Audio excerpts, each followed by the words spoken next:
Hello, eu sunt Maia și astăzi vom prepara niște pancakes cu banane foarte rapide și foarte ușor de făcut. Pancakes-urile astea sunt mult mai sănătoase decât cele normale, fiindcă nu au zahăr și sunt dulci doar de la banane. Cu cât bananele sunt mai coapte, cu atât vor fi pancakes-urile mai dulci.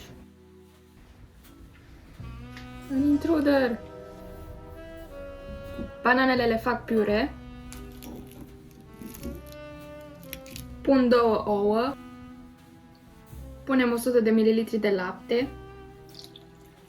Punem jumătate de linguriță de praf de copt. Adăugăm puțină sare. Amestecăm ingredientele. Punem 5 linguri de făină și amestecăm cât mai bine.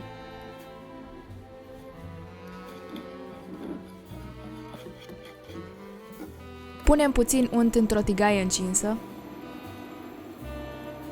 Punem aluat în tigaie și așteptăm să se prăjească până vedem bule care se sparg. Întoarcem aluatul pe cealaltă parte și îl mai las în tigaie pentru aproximativ 1 minut. Pun pancake-ul pe o farfurie și continui să fac același lucru cu restul aluatului.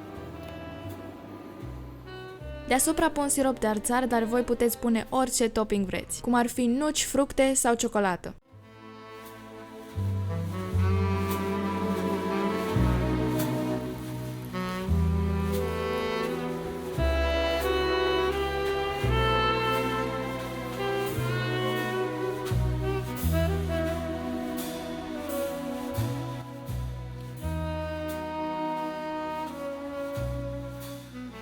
În opinia mea sunt mult mai bune decât alea clasice.